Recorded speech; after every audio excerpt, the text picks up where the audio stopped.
Pessoal, no congresso passado, nós começamos esse tema a respeito da consciência e as linhas do espaço-tempo.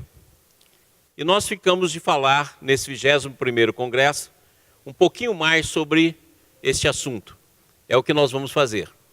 Mas, primeiramente, eu gostaria de agradecer o convite, a oportunidade, e agradecer principalmente a todos aqueles que organizaram esse congresso, e em particular o Rafael, que durante esse tempo todo esteve conosco, mandando mensagem, falando o tempo todo do congresso, e é uma alegria estar participando aqui. Vamos então dar o início.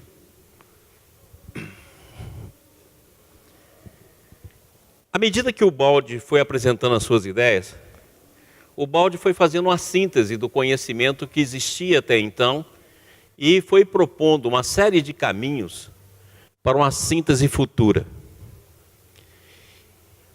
E hoje, à medida que foi aparecendo novos pensamentos, a ciência foi se renovando, muitas pessoas começaram a falar aquilo que o Baldi sempre falou. O Julinho Damasceno tem promovido inúmeros encontros de personalidades do passado e do presente que falam a mesma coisa que o Baldi sempre disse em determinados segmentos do conhecimento. Uma dessas pessoas, que é bem próximo ao pensamento de Baldi, é David Bohm. David Bohm é um físico americano, naturalizou, devido a problemas políticos, ele se tornou inglês, mas trabalhou no Brasil nas décadas de 50, e ele apresenta determinadas ideias muito semelhantes àquilo que o Baldi fala do sistema.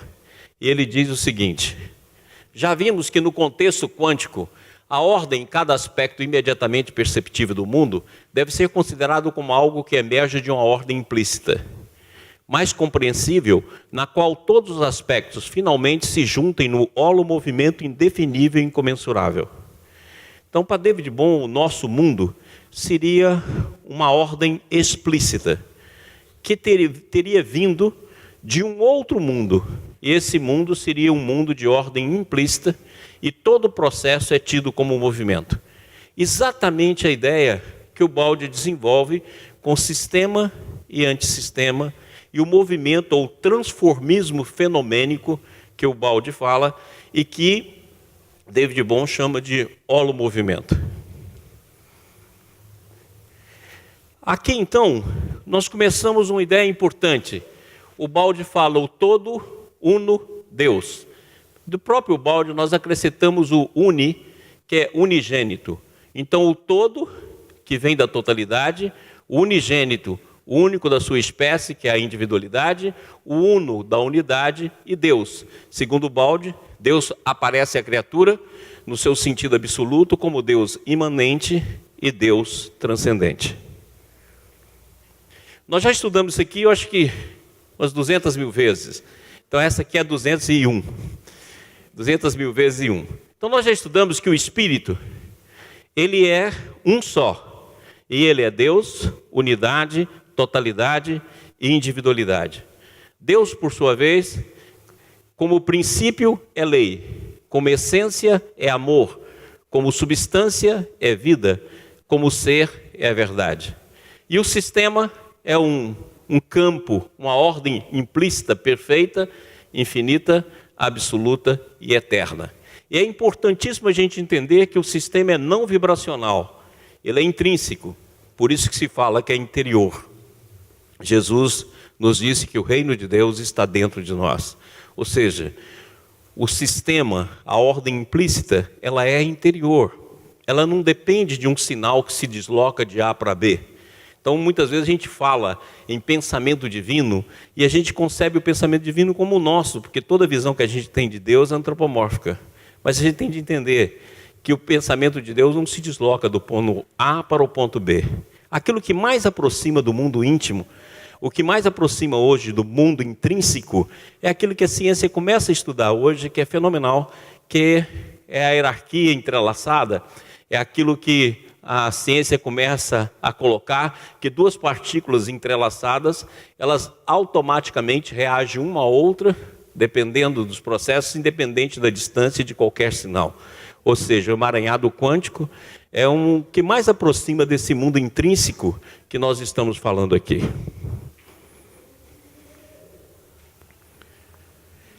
Então aqui é fundamental a gente entender, e essa figura nos ajuda muito, entender que todos nós participamos do Espírito. Como a gente fala a palavra Espírito como amor, e a gente dá várias interpretações a essa palavra, a gente tem de entender que Espírito, no sentido maior do termo, significa a unidade, significa o todo, Deus. E significa que todos nós fazemos parte de um Espírito representado aqui pelo fogo, que talvez esteja um dos arquétipos mais antigos, e o fluir, não só do Espírito, como o fluir de toda a vida em torno do Espírito. Conforme nos asseverava Paulo, há um só corpo e um só Espírito. E conforme nos diz Jesus, para que todos sejam um. Esse é o nosso destino, como diz Kardec, gravitar para a unidade divina, eis o desiderato da humanidade. Ou seja, todos nós somos um, nós participamos do Espírito, nós participamos da consciência, que é a contração da individualidade dentro do campo do Espírito, nós participamos de um campo mental coletivo, então nós fazemos parte, nós não estamos isolados. Essa visão que nós temos, que nós estamos isolados uns dos outros, não se sustenta em nenhuma área. Hoje, na própria área das partículas, se sabe que todos nós, em termos de partículas, em termos de átomos, estamos interligados uns aos outros. Porque com a queda, nós apenas invertemos a posição da individualidade. Nós não invertemos a totalidade, nós não invertemos a unidade, nós não invertemos Deus, nós não invertemos o sistema. Só invertemos o que se dizia a respeito a nós mesmos.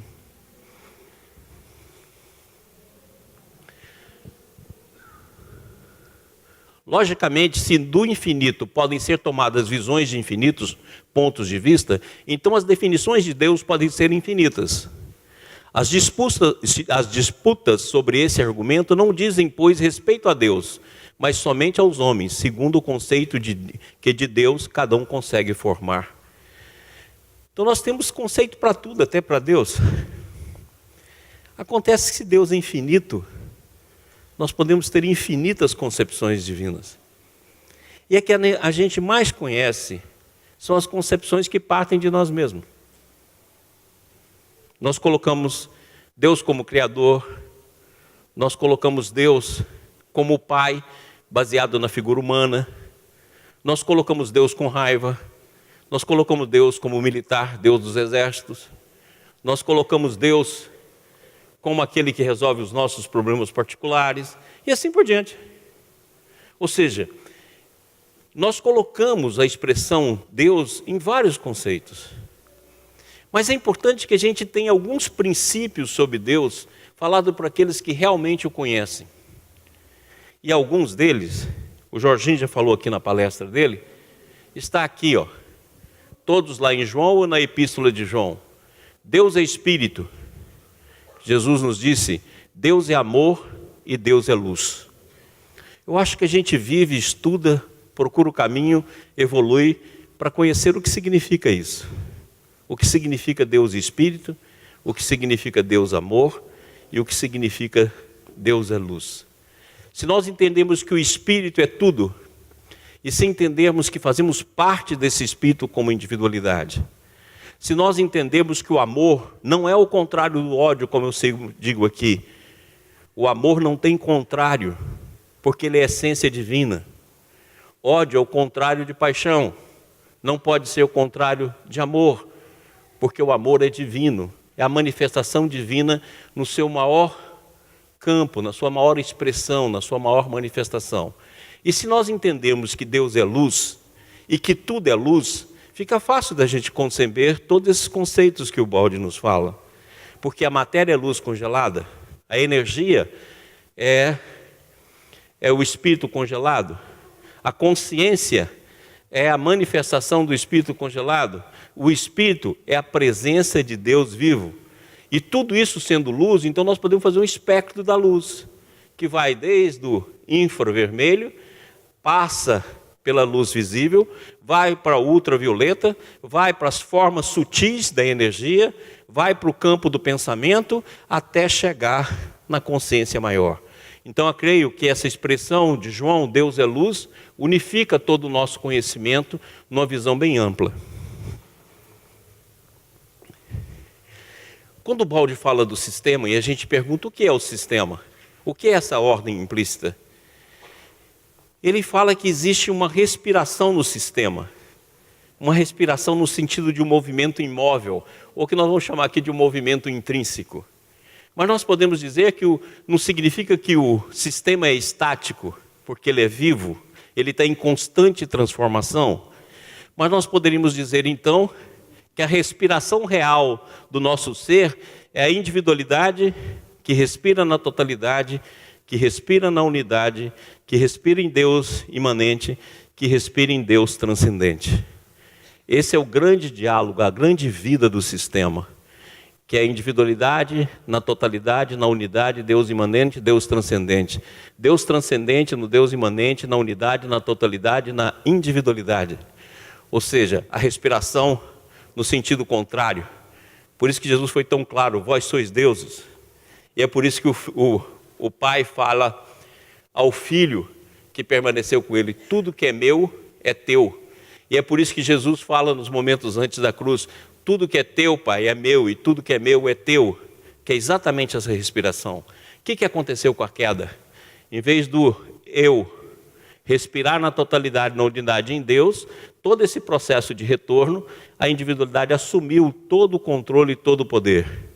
E fez uma variável, um movimento errado que gerou a queda. O sistema, o infinito e a eternidade. Quais são os conceitos que nós podemos ter a respeito disso, para que a gente possa falar nas linhas do tempo? Então vamos lá. Deus é a atmosfera vital do Espírito, de onde depois tudo nasce. O universo é um organismo em funcionamento, dirigido na sua infinita multiplicidade por esse centro que tudo mantém, unitariamente compacto, como a alma rege o corpo humano. Assim como toda célula do nosso organismo possui a pequena consciência sua, dirigida, nutrida e coordenada por um eu central superior, a ela e só pode viver em função desse eu. Do mesmo modo, os seres também estão em contínua comunicação com o eu do universo, Deus. Olha o que ele diz, contínua comunicação. Nós não cortamos aquela respiração. O eu respira na totalidade, que respira na unidade, que respira em Deus. Isso é permanente, não tem como ser quebrado. O que aconteceu? Tudo isso está ocorrendo no nosso inconsciente. Então hoje nós temos uma consciência, que nós chamamos consciência, cercada por inconsciente de todos os lados. E a presença de Deus está na inconsciência. Nós no máximo que conseguimos ver é Deus no sentido da razão. Não conseguimos ir além, e a razão é muito pobre para poder entender a figura divina. Então, o sistema é um estado orgânico, nós já mostramos isso aqui várias vezes também. É um estado orgânico onde cada ser, cada individualidade realiza uma função única, porque cada ser é único, mas dentro de uma visão de um organismo, aqui, por isso que está aqui o organismo, onde cada célula, apesar da sua semelhança, cumpre uma função dentro desse organismo. Então cada ser é semelhante ao outro e a Deus Pai, mas é único, porque é unigênito, ou seja, cada ser é único. Aquilo que nós já falamos tantas vezes aqui, quer dizer, Deus não faz cópia, e você é único, assim como cada ser é único. Nós somos semelhantes, mas unigênitos. E como é que era o sistema no seu sentido nato? Cada ser único exerce uma função única em um movimento ordenado e centrípeto em relação a Deus. E nós então colocamos isso aqui em forma de visão de movimento.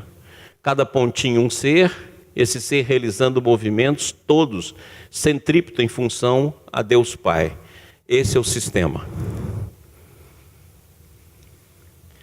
Como vimos, tudo gira em torno de um centro, Deus. Centro máximo que se reflete em infinitos centros menores para baixo até o infinitesimal. Assim, toda individuação reflete a sua imagem, e ele é verdadeiramente presente em qualquer parte, até a última poeira do universo. Ele está presente em qualquer parte. Por isso que se diz que Deus é onisciente e onipresente. E aqui nós representamos nessa figura o centro cardíaco, ou o centro do coração, como diz Emmanuel, que é o mais importante centro da nossa vida, porque é nela que a gente começa a transformar sentimento em amor. E o sistema só pode ser o infinito elevado ao infinito, que é elevado ao infinito. O sistema só pode ser um infinito de possibilidades. Então, uma definição de Deus dentro da visão da física moderna é que Deus é um pai de infinitas possibilidades. Porque o sistema é o infinito elevado ao infinito, elevado ao infinito, elevado ao infinito. O sistema é novo a cada momento. E cada momento ele é o infinito. Como é que a gente pode compreender isso? Assim, eu chamo isso aí atrator de infinitos. Então, no sistema, a gente vive infinitos, que se abrem infinitos, sem que haja memória ou tempo. Dentro de uma visão de um Deus absoluto infinito, de um sistema infinito, de uma individualidade infinita, de vivência de ondas de possibilidade infinita, numa gênese contínua, numa perene renovação e onipresente e contemporâneo a tudo. Isso aqui é o sistema. Aí você fala assim, mas eu não entendi. Problema seu. É só você procurar ele dentro de você que você vai achar isso aí.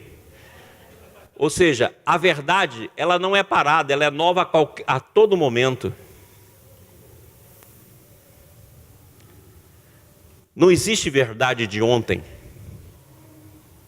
Nós é que transformamos a verdade e cristalizamos ela. Ela é nova a cada momento. Por isso Jesus foi maravilhoso ao dizer, o pão nosso de cada dia nos dai hoje. É o pão da verdade. E você pode olhar que nos nossos cérebros, a maioria das coisas que tem na nossa cabeça são repetições. É sempre mais do mesmo. E a gente pega a verdade e transforma em dogma. É o que o Jorginho deu uma aula maravilhosa hoje aqui. Porque a igreja que o Jorginho mostrou é a igreja que nós trabalhamos nela. É a igreja que quando nós estávamos reencarnados, nós fizemos isso tudo. Não é a igreja do outro. É a igreja nossa. Então, consequentemente, nós fomos cristalizando a verdade. E achamos que estamos com razão. Agora a verdade é nova a cada momento. Porque o sistema é novo a cada momento e nós não paramos de pertencer ao sistema, de respirar o sistema. Nós não vemos. É por isso que Jesus disse, ouço o que tem ouvidos de ouvir, vejo o que tem olhos de ver. Não existe o fora do sistema.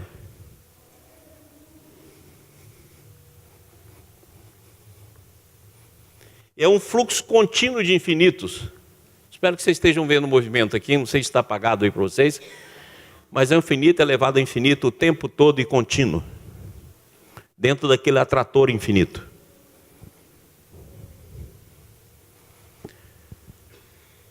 A sua criação não é devida a um só sacrifício inicial, mas a perene renovação. Desse sacrifício, uma vez que a criação não se sustenta senão por uma gênese contínua, porque manter é criar, também aquele sacrifício é contínuo. Toda forma de existência é devida a esse emolar-se com um ato de amor. E se essa irradiação suspendesse por um só instante o que fosse, o seu fluir, a vida ficaria parada e a criação pereceria. Tudo em todo movimento é regido pelo centro, que irradiando encontra-se presente e age em todo ponto do criado.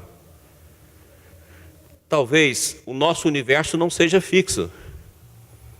Talvez nós estejamos sempre numa gênese contínua, nada é fixo. Tudo está sendo criado a cada momento. Inclusive o teu corpo. Hoje em dia existem várias teorias que começam a falar sobre isso. O universo não é fixo. Ele está constantemente sendo criado. Consequentemente, nem o nosso passado é fixo. O que faz o nosso passado ficar fixo é a repetição do próprio ato. Se nós tivéssemos dado um chance ao novo a cada momento, nós encontraríamos um universo novo. Mas encontramos um universo de consequências, porque nós mantemos através dos nossos defeitos, das nossas mágoas, do nosso desejo de vingança, o mesmo passado.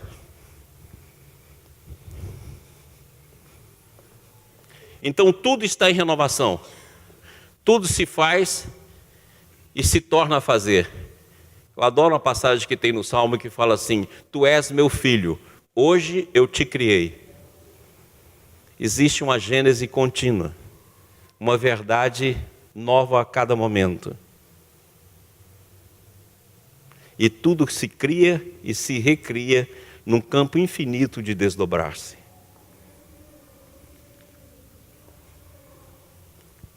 Agora, olha bem, dentro das visões que a gente tem de Deus, a gente criou a visão da criação. O Balde estuda muito isso. Por quê? Porque essa é a nossa visão. Nós estamos inseridos no tempo. Como diz Einstein, o tempo é uma ilusão persistente. E aí a gente teve de colocar todos os nossos conceitos no tempo. Porque a gente nasce e a gente morre. Ora, mas nós existimos antes de nascer e continuamos a existir depois de morrer. Então o nasce e morre é muito relativo. Mas em cima dessa relatividade a gente criou, Deus cria. Criou a visão do Pai não como o Pai do amor. Nós criamos a visão de Deus como o Pai Criador que fez uma alma. Se fez uma alma, se teve um início, tem um fim. E o Balde, em determinado momento em que ele está desenvolvendo esses conceitos, ele chega a essa maravilha de conceito que para nós é difícil de entender, mas é um início para a gente sair da visão antropomórfica. Não é necessário o conceito de uma primeira criação para a formação do sistema ou do S. Isto é, a passagem da divindade do seu estado homogêneo a um estado diferenciado. A divindade pode ser sempre existido nesse seu estado orgânico, resultante da ordem de seus elementos componentes, isso é, no seu estado de S. Assim não teria ocorrido uma criação do S, porque Deus teria sempre existido no estado de S, eterno e imutável como tal. Ou seja, a medida real é a eternidade, e não o tempo. E a eternidade, aquilo que eu já cansei de falar, a eternidade não é a noção de um tempo longo, mas é um não tempo. Essa é a medida real. Então, consequentemente, não houve um início, um começo. O começo houve em relação ao universo, em relação ao processo de queda, e não ao processo do ser, porque Deus pode ter existido no seu estado orgânico eternamente, sem uma criação, sem um ponto de origem, como a gente hoje ainda compreende a figura divina. Assim sendo,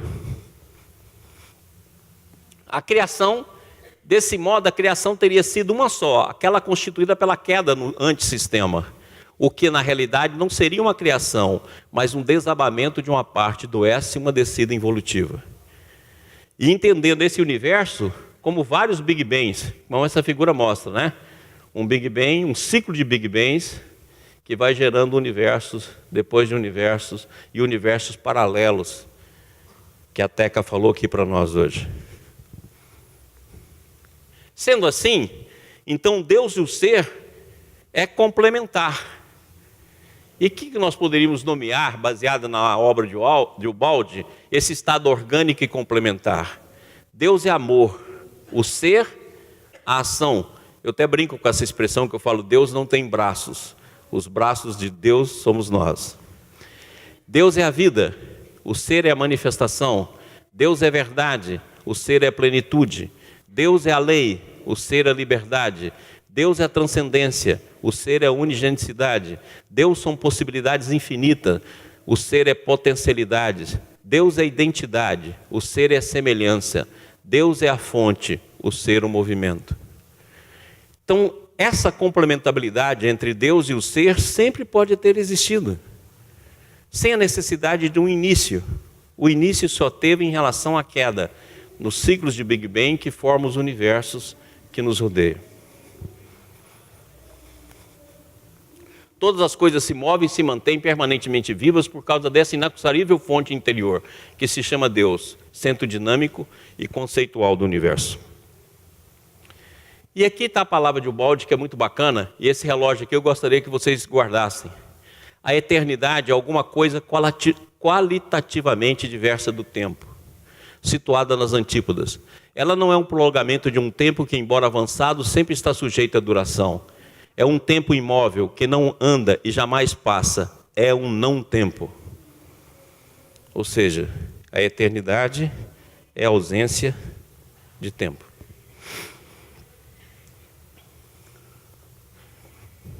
E ele mostra isso, o Ubaldi mostra, quando ele vivenciou esses estados. Olha essa passagem aqui que interessante.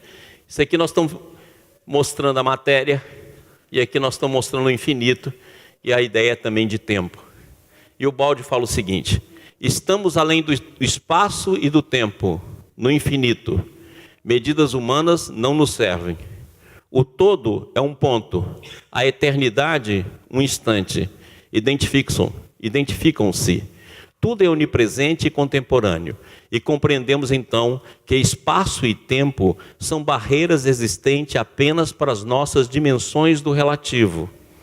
Não passam de aparências, outro modo de existir para o qual Deus é centro e periferia, conceito e manifestação, absoluto e relativo, princípio e forma. Então o Ubaldi vivenciou esse estado. Por que ele pode vivenciar esse estado? Porque nós não saímos do sistema. Nós respiramos o sistema. Essa respiração está no inconsciente. Então aquela frase que eu sempre falei que o Ubaldi fala, é que Ken Wilber fala muito bem, que ele fala, não é que o inconsciente não tenha consciência, nós é que não temos percepção. Então, consequentemente, nós estamos o tempo todo respirando o sistema. E diante da presença divina.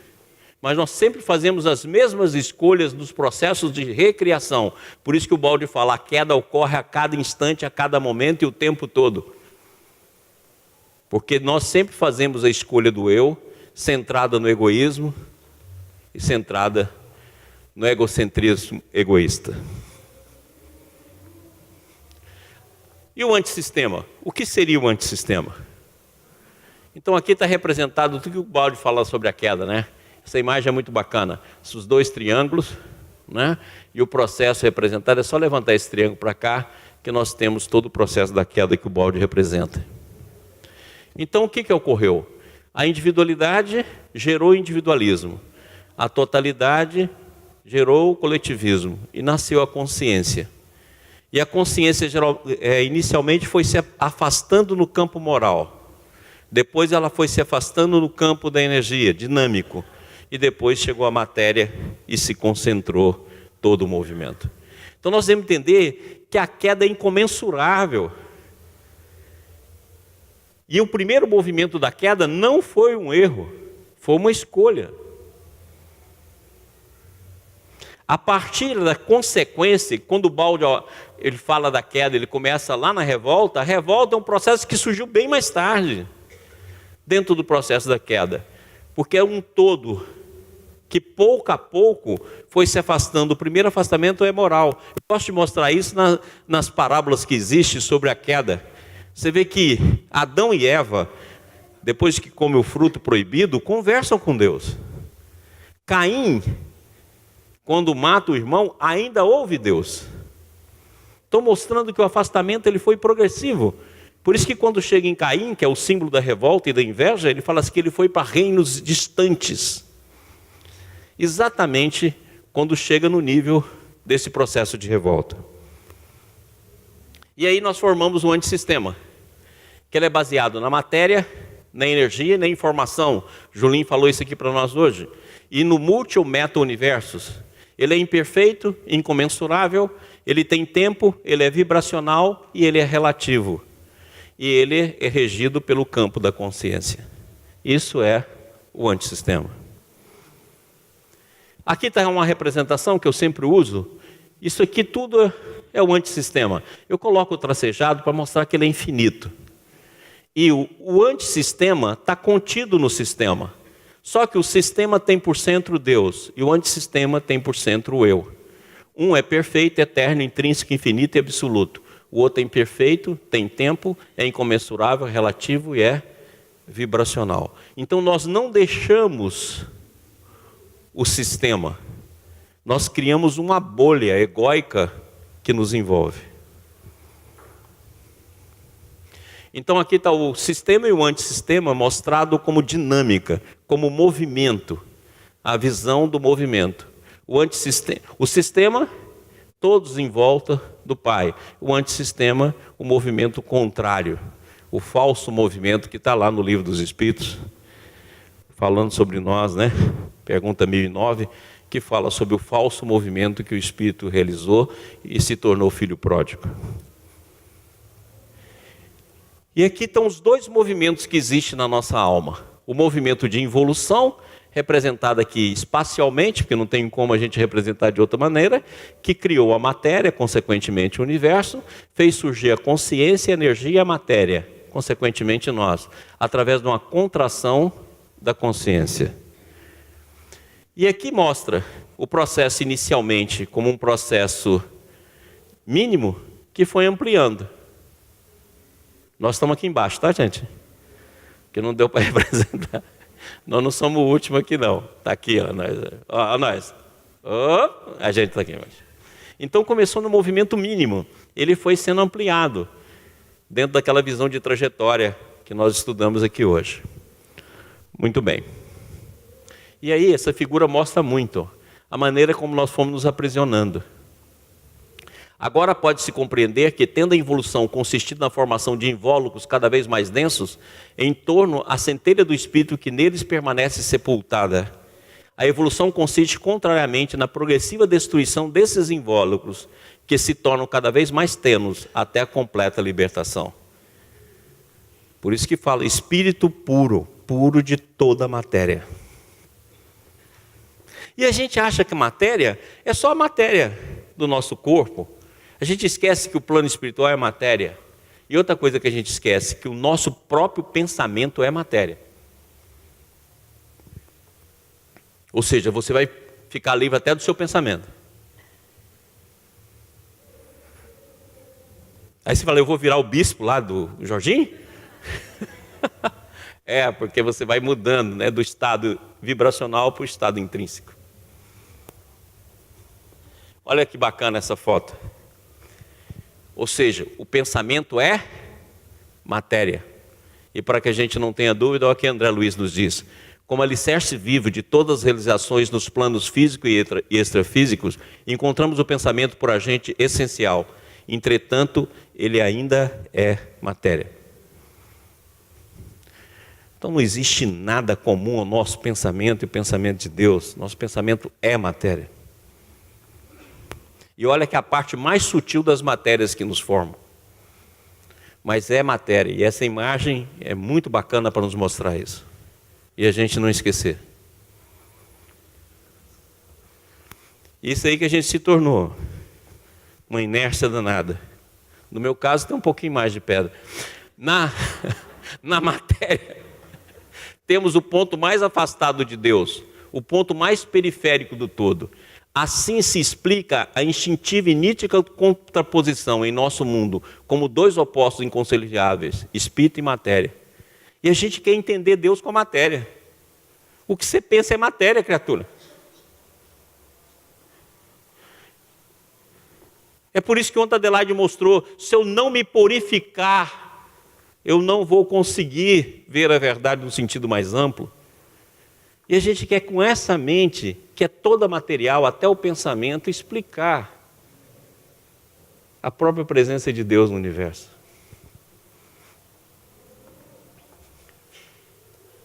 Aí, na hora que esse movimento se esgota, inicia o movimento contralateral, que nós damos o nome de evolução. Que ela vai do espaço-tempo. Por que eu coloco espaço-tempo e não só o átomo, como está no Livro dos Espíritos? Porque hoje se sabe que o átomo é formado a partir do espaço-tempo.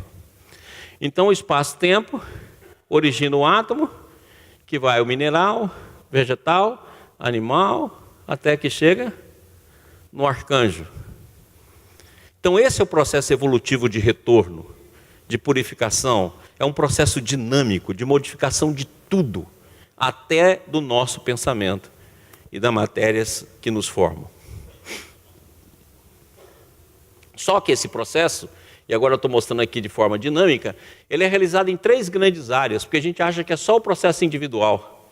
Eu vou me tornar arcanjo e pronto. Não, a evolução se dá em 3 grandes campos. Do ego, do individualismo, para a individualidade ou para o si mesmo. E isso está representado nessa passagem de Lucas, da parábola do filho pródigo. Levantar-me-ei e irei ter com meu pai. E lhe direi: Pai, peguei contra o céu e diante de ti. Já não sou digno de ser chamado seu filho. Nós evoluímos em Deus, da negação à união. Eu e o Pai somos um. Amarás, pois, ao Senhor teu Deus de todo o teu coração e de toda a tua alma, e de todo o teu entendimento, e de todas as tuas forças. Este é o primeiro mandamento, que o próprio Cristo confirmou. E evoluímos o eu e o próximo à totalidade. Amarás o teu próximo como a ti mesmo. Essas são as 3 leis do desenvolvimento do nosso ser no retorno ao sistema.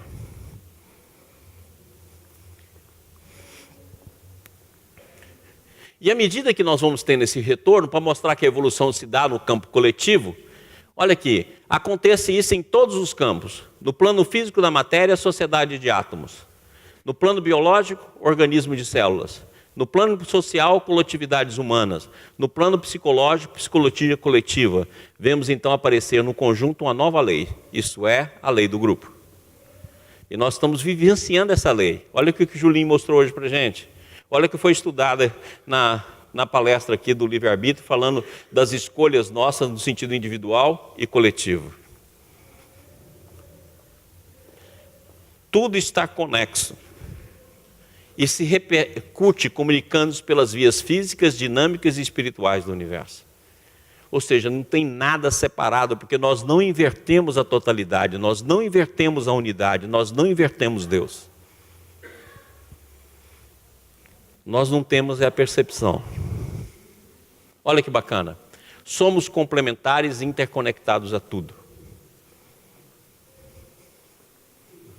Então essa visão que o pensamento sistêmico começa a semear entre nós é espetacular. Porque ela nos mostra como nós estamos interconectados. E qualquer coisa que nós fizermos a qualquer ser, estamos fazendo a nós mesmos. Porque nós estamos conectados e interconectados e somos complementares a tudo.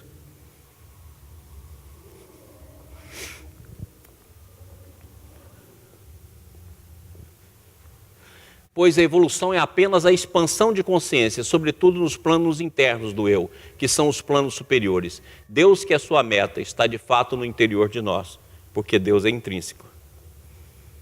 E se a evolução está nos planos interiores, é uma expansão da consciência, então significa que nós temos dentro de nós vários tempos. E que um tempo maior pode incluir um tempo menor.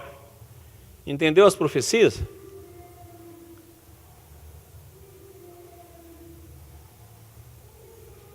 De vez em quando isso filtra. No sonho, nas intuições, nas percepções. Quebra a barreira que tem do consciente. E nós vamos ter vários tempos, como tem vários espaços e várias dimensões dentro da gente. Então o que nós queremos mostrar com essa imagem é que a involução e evolução ela é interior, porque a gente sempre entende como ela é externa.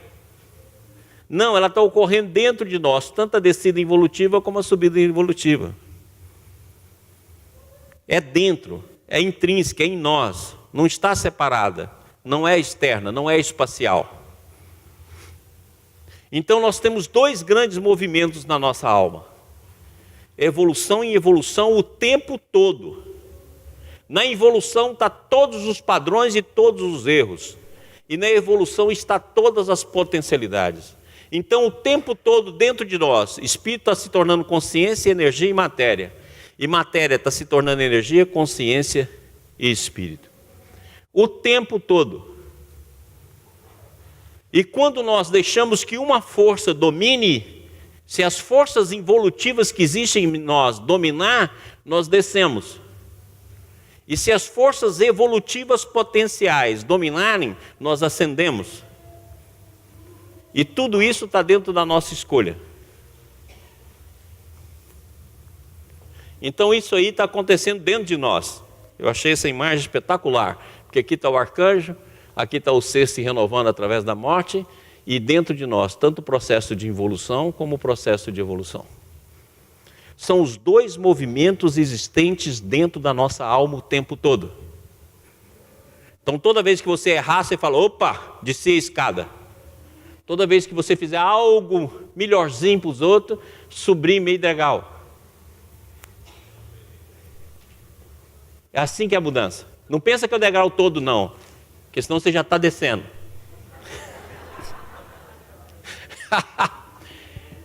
Então nós temos dois movimentos, mas também temos dois estados. O estado intrínseco é o estado do sistema. E o estado vibracional, vibração do pensamento, vibração do nosso corpo, vibração do átomo, vibração do ambiente. Um é representado pelo S, o outro é representado por AS. E o que une os dois é o amor e o movimento e a respiração de todos os seres. Porque tudo está em constante movimento. E a união é o amor. Então olha que imagem bacana. Guarda ela. Aqui está o mundo vibracional, ó, vibrando o corpo, vibrando a mente, vibrando o ambiente, vibrando o nosso cérebro. Então esse é o mundo antissistêmico. Mas dentro de nós existe um mundo intrínseco. É o que Jesus fala. Mas aquele que beber da água que eu lhe der, nunca terá sede. Porque a água que eu lhe der, se fará nele uma fonte de água que salte para a vida eterna. Eu adoro essa passagem aqui. Quem traduziu esse salte aqui é espetacular. Salta para a vida eterna, que é a vida sistêmica. Então, dentro de nós tem esses dois estados, como tem aqueles dois movimentos. E nós vivemos aqui fora, parado e fechado só na nossa mente, com nossas, como eu chamo lá, as nossas imagens. Nosso cinturão de imagens. Mas nós temos um mundo intrínseco dentro de nós, que é o mundo que Jesus falou, o reino de Deus. Esse é o mundo intrínseco. Esse é a fonte.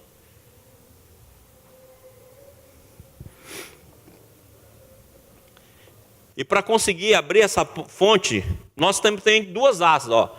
Dois movimentos, evolução e involução. Dois estados, intrínseco e vibracional. E duas maneiras de ascender, sabedoria e amor. Olha aqui que diz Emmanuel. Duas asas conduzirão o espírito humano à presença de Deus. Um chama-se amor, a outra sabedoria. Olha que ele não fala conhecimento. A sabedoria é o conhecimento colocado em prática, dentro do campo do amor.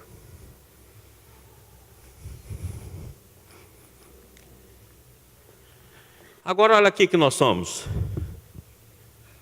Dois movimentos, evolução e evolução, dois estados, intrínseco e vibracional, duas asas para a nossa ascensão, sabedoria e amor, e N dimensões interiores, que vai desde o consciente até as dimensões superiores, todas elas existentes dentro de nós, e refletida no campo da nossa aura. Tem uns que resolvem viver só aqui, ó.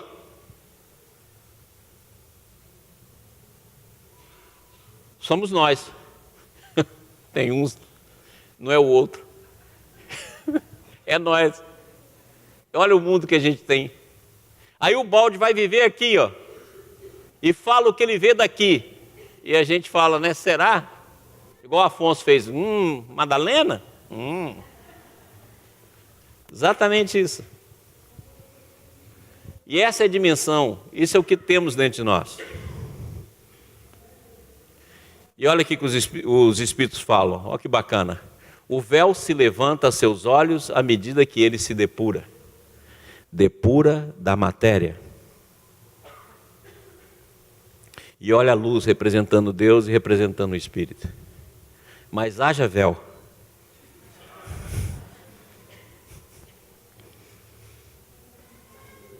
A dinâmica da contração da consciência. Aí pergunta assim, quantas pessoas e qual o tamanho do antissistema?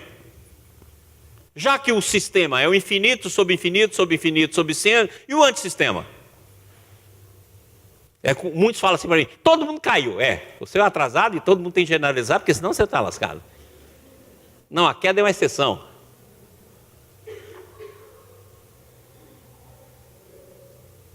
Só os muito ruins que fazem esse movimento que nós fizemos. E olha que bacana, nós vimos lá o infinito, sobre infinito, sobre infinito. Olha o que o Balde fala.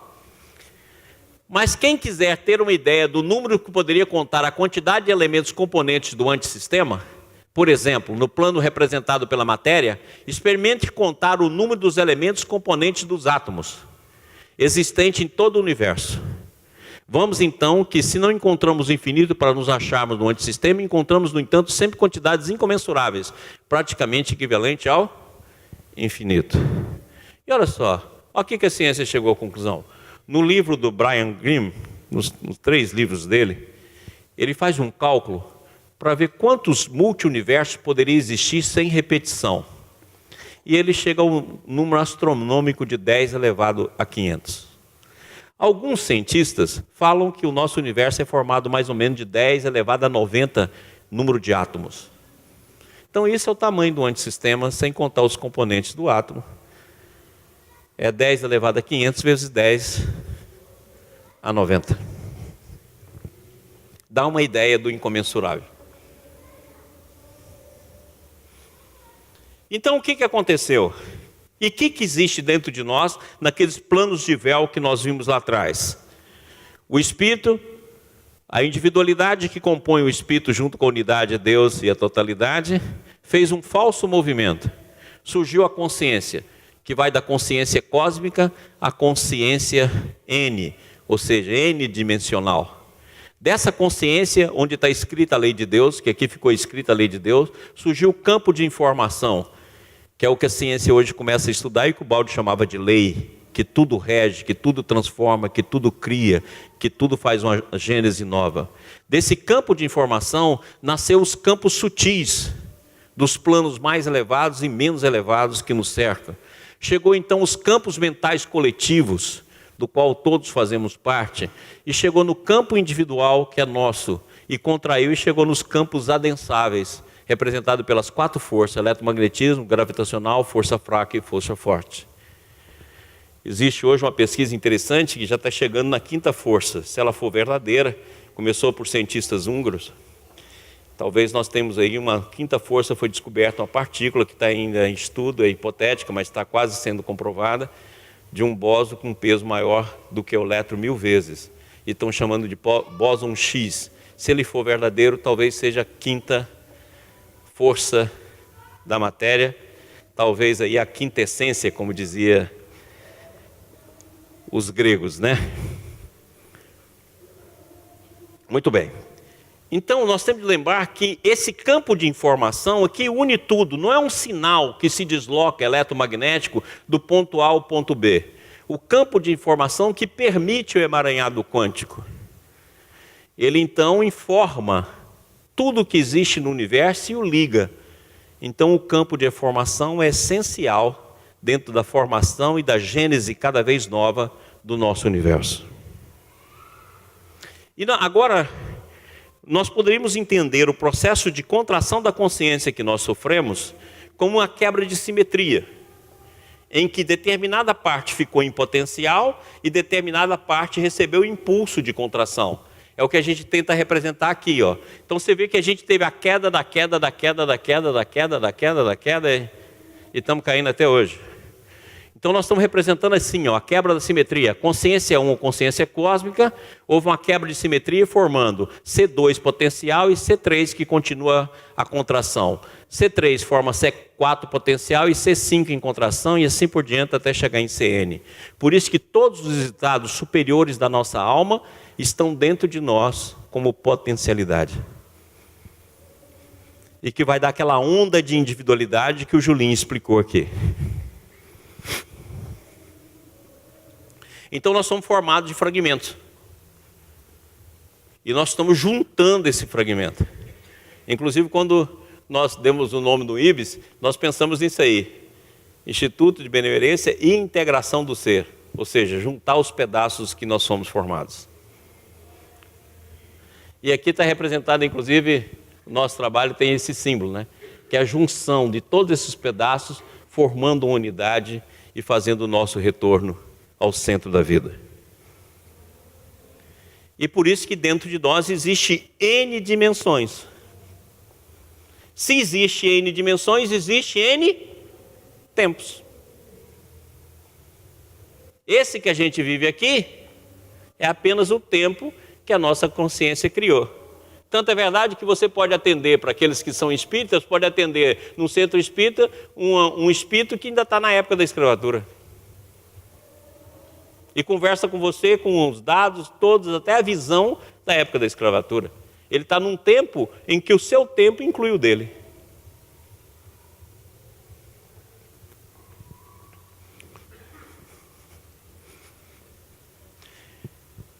Então é por isso que a consciência, como explica o Balde, né, vai desde o espírito, passando pela consciência sistêmica, angélica, arcangélica, supramental, consciência mental, consciência vital, consciência física, e o Balde já fala que a consciência, ele concebe ela como um poder irradiante, porque ela é vibracional e pertence ao sistema. Então aqui nós estamos fazendo uma diferença bem grande entre espírito, consciência, campo mental, psiquismo e personalidade. Aqui o Balde resume em duas, né? Que é a consciência latente e a consciência externa. E essa consciência latente contém todos os campos superiores de consciência que existem dentro de nós. Isso aqui é aquilo que nós sempre mostramos, o espírito, as diferentes consciências de cada campo de consciência, os diferentes campos mentais coletivos e os campos mentais individuais, que vão formar as diferentes personalidades nossa encarnada e desencarnada, e que se resume tudo na nossa casa mental em 3 andares. O subconsciente, onde está tudo aquilo que nós arquivamos, o consciente, onde nós semeamos, e o supraconsciente, onde estão as potencialidades da quebra de simetria daqueles campos de consciência que nós mostramos atrás. Então, hoje em dia alguns cientistas falam o seguinte, que no consciente nós temos 2.000 bits por segundo. E no inconsciente nós temos 400 bilhões de bits de informação por segundo.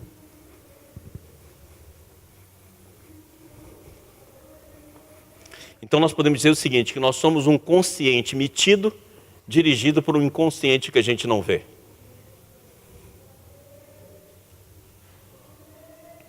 Porque os impulsos que vêm do inconsciente são inúmeros.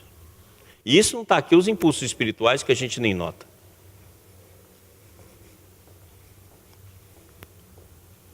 E aqui, aquilo que a gente também mostra, a evolução, que vai desde o movimento existente no espaço-tempo, no átomo, o movimento é movimento e atração, na molécula, movimento, atração e afinidade, vegetal, movimento, atração, afinidade e sensibilidade, no animal, movimento, atração, afinidade, sensibilidade e instinto, no homem, movimento, atração, afinidade, sensibilidade, instinto, razão, no super-homem, movimento, atração, afinidade, sensibilidade, instinto, razão e intuição, no anjo, movimento, atração, afinidade, sensibilidade, instinto, razão, intuição e divindade, no arcanjo, estado intrínseco, já não tem esse movimento nosso, ou sistêmico, divindade e perfeição, e no Cristo, estado intrínseco ou sistêmico, divindade, perfeição, identidade suprema.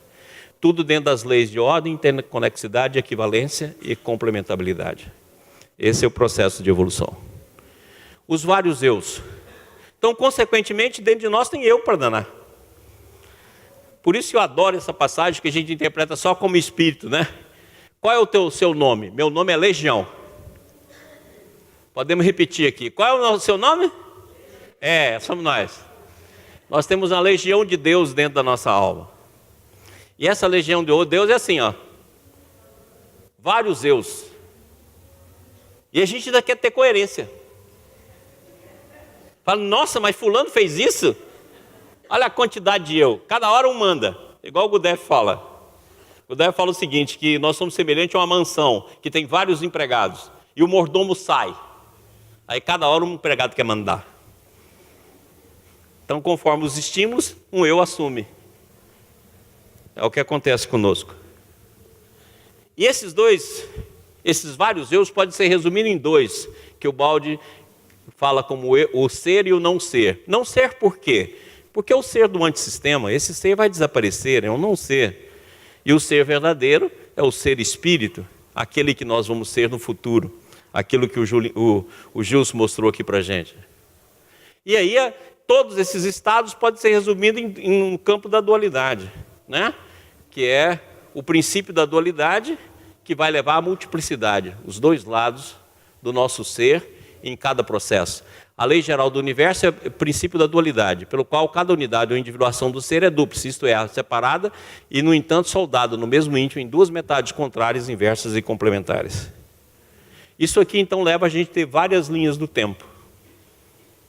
Conforme a linha que você vive, você vai ver um universo. E aí, nasce o tempo. E como é que o tempo nasce? Ele nasce exatamente disso. Gozado que a gente interpreta o yin e yang apenas como dois lados contrários, dentro do campo da dualidade. Mas um dos conceitos do mito, que é do arquétipo, é que o yang é algo permanente e o yin está em constante transformação. Isso vai dar com o estado intrínseco e o estado nosso. E aqui está o sistema antissistema, o tempo todo com interação. E a gente não vê. E é assim, ó. Essa interação é de totalidade. Isso nos leva a ter duas respirações. A respiração da transformação, alfa, beta, gama, beta e alfa, que é o movimento de evolução e involução. A respiração, que a personalidade respira no campo mental individual, que respira no coletivo, que respira no campo de informação, que respira no campo da consciência, que respira no espírito. E o espírito que respira da individualidade na totalidade, na unidade, em Deus e em Deus transcendente. E o contrário. Então essa é a nossa respiração. A gente só vê uma parte dela. Só vê aqui, ó. Nem vemos o campo mental coletivo. Consequentemente, aqui estão as diferentes consciências que existem dentro da nossa alma. Essa consciência sofre uma contração, gera o tempo. Sofre a contração, gera espaço, sofre a contração, gera não dimensão. É por isso que o Baldi fala que tempo e espaço nada mais é do que consciência que sofreu uma quebra de simetria. Então, o tempo e espaço são estados da consciência. E nós vivemos, então, dentro de um tempo presente, que tem um passado e um futuro, mas envolvido pela dimensão do eterno. E é assim que nós vivemos. A ciência coloca que o tempo é como se fosse um cone de luz. Nós estamos aqui. Mas olha só que interessante. Existem vários cones de luz. Existem vários tempos. Consequentemente, existem várias dimensões dentro de nós. E, consequentemente, várias linhas do tempo. Conforme a linha que você acessa, você é capaz de falar da linha menor. Então é fácil falar sobre profecia. E olha só que interessante. Olha as várias dimensões de tempo e as várias linhas do tempo. Agora, eu gostaria de falar isso aqui rapidinho. 5 minutos, né? Está acabando? 5 minutinhos. Pessoal, nós vimos hoje uma aula bacana sobre trajetória. Mas só que dentro de nós antes de fazer a escolha, nós vemos os atos da nossa escolha. Dentro do nosso inconsciente, nós vimos todas as consequências dos atos da nossa escolha. Porque eu costumo dizer que a vontade, que representa o livre-arbítrio no nosso mundo, ela é uma onda bipartida. Uma onda vai para o futuro, uma onda volta no passado. No passado estão os padrões, no futuro estão as possibilidades. E nós escolhemos. E olha só que interessante, você vê os efeitos de tudo aquilo que você vai fazer. Por causa disso aqui, olha o que André Luiz diz. Imaginemos agora o pensamento força viva e atuando cuja velocidade supera a da luz. Então o que o André Luiz quer dizer? Que uma da parte que forma o nosso pensamento é um táquion. E se tem uma velocidade supraluminar, a primeira consequência é a seguinte, que você vê o efeito antes que a causa. A velocidade supraluminar inverte causa e efeito. Então, se você vê, por exemplo, uma arma que dá um tiro, a bala sai e bate no alvo. Quando você está numa velocidade supraliminar, você olha primeiro o alvo sendo estourado para depois ver a bala partindo do revólver. Então, dentro de você, o seu livre-arbítrio funciona como uma onda bipartida, visitando o futuro e vendo as várias variáveis que você pode aplicar ao seu livre-arbítrio. E visitando o passado e olhando como você fez, e você faz a escolha. E geralmente você escolhe o passado, repetindo padrões e, consequentemente, conquistando a dor como limite da tua escolha. Isso aqui, para você ter uma ideia que o pensamento não é só matéria, como aqui está, também é onda, a visão do pensamento como onda e como matéria. E olha bem que André Luiz diz uma coisa interessantíssima aqui. Ele diz que o pensamento também tem antimatéria, ou seja, a antimatéria do pensamento. Porque ele pode aqui núcleo, próton, neutro, pósitron, que é a antipartícula do elétron. Então, não só o pensamento tem partícula, como ele tem partícula e antipartícula. E é exatamente nesses dois modelos que vai formar aí, passado, presente e futuro. Sendo que você vê todas as consequências e possibilidades das suas ações antes de escolher. Só que está no inconsciente. Então, o livre-arbítrio é a onda bipartida, que vem do passado, do presente e do futuro, volta do futuro para o passado e para o presente. E são duas ondas igual dois estados, igual dois movimentos, igual dois campos para a nossa saída. E por último aqui, olha aqui, o passado, o presente e o futuro, como é que se forma o nosso livre-arbítrio? E a gente geralmente escolhe o passado.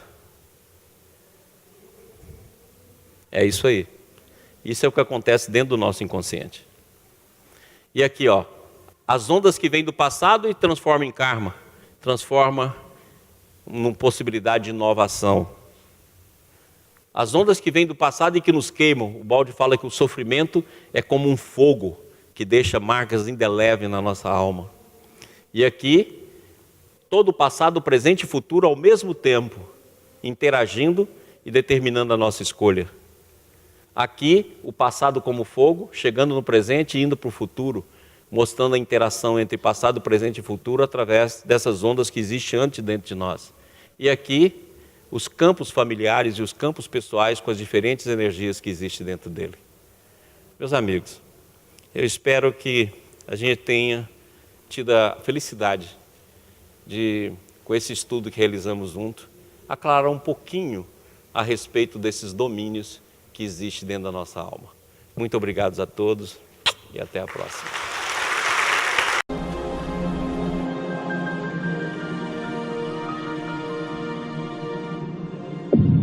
IBS, Instituto Brasileiro de Benemerência e Integração do Ser. www.ibis.org